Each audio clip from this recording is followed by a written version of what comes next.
സ്കൂട്ടനി ചെക്കിങ്ങിന് വേണ്ടിയിട്ട് ഒരു file upload ചെയ്തുകൊണ്ടിരിക്കുകയാണ്. അക്സെപ്റ്റ് ആവുമോ നോക്കാം. റിജക്ഷനാണ് കാണിച്ചിരിക്കുന്നത്. അപ്പോൾ സ്കൂട്ടനി റിപ്പോർട്ട് നമുക്ക് ചെക്ക് ചെയ്യാം. Not accepted status. ഇതിൽ എറർ കാണിച്ചിരിക്കുന്നത് floor level footprint not crossing for block 1 basement floor 1 with built up area. അങ്ങനെ ഒരു എറർ വന്നു കഴിഞ്ഞിട്ടുണ്ടെങ്കിൽ ഇതാണ് ബേസ്മെൻറ്റ് ഫ്ലോറിൻ്റെ പ്ലാൻ. അപ്പോൾ അതിൽ ഫ്ലോർ ഫുട് പ്രിൻറ്റ് ക്രോസ് ചെയ്തിട്ടില്ലെന്നാണ് പറയുന്നത്.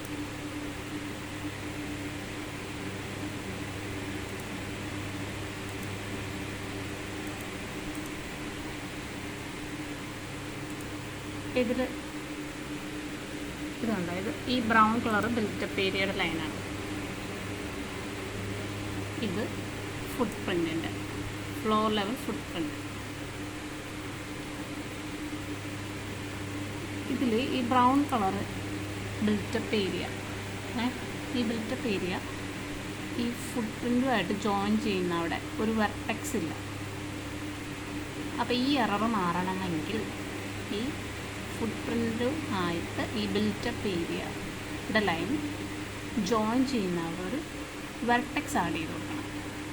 വെർട്ടെക്സ് ആഡ് ചെയ്ത് കൊടുക്കുന്നത് ഈ ബിൽറ്റപ്പ് ഏരിയയുടെ ലൈനിലാണ്. ബിൽറ്റപ്പ് ഏരിയയുടെ ഈ വെർട്ടെക്സ് അവിടെ നമ്മൾ കേഴ്സർ വെറുതെ കൊണ്ടുപോയാൽ മതി ആ വെർട്ടെക്സിൻ്റെ അവിടെ. അപ്പോൾ ആഡ് വെർട്ടെക്സ് എന്നാണ്. ഈ ആഡ് വെർട്ടെക്സിൽ ക്ലിക്ക് ചെയ്ത് നമ്മൾ ഫുട് പ്രിൻറ്റുമായിട്ട് ബിൽറ്റപ്പ് ഏരിയ ജോയിൻ ചെയ്യുന്ന അവിടെ ക്ലിക്ക് ചെയ്യുക. അപ്പോൾ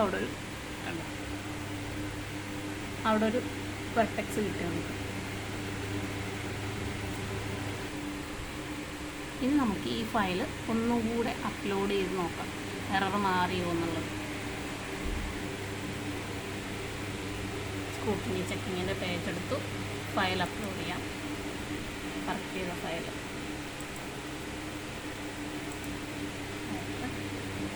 സബ്മിറ്റ് ചെയ്യാം. ക്ലിക്ക് ചെയ്യാം, അപ്ലോഡ് ആക്കാം. നമ്മൾ ഫയൽ അപ്ലോഡ് ചെയ്തു.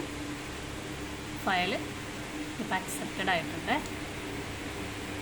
അപ്പോൾ വെർട്ടെക്സ് ആഡ് ചെയ്യുക, അത് മറന്നു പോകരുത്. ബിൽറ്റപ്പ് ഏരിയയും ഫ്ലോർ ലെവൽ ഫുട് പ്രിൻറ്റ് ഏരിയയും ജോയിൻ ചെയ്യുന്ന ഭാഗത്ത് ബിൽറ്റപ്പ് ഏരിയയ്ക്ക് ഒരു വെർട്ടെക്സ് ആഡ് ചെയ്ത് കൊടുക്കുക. അപ്പോൾ നമുക്ക് ഈ എറർ സുഖമായിട്ട് മാറി.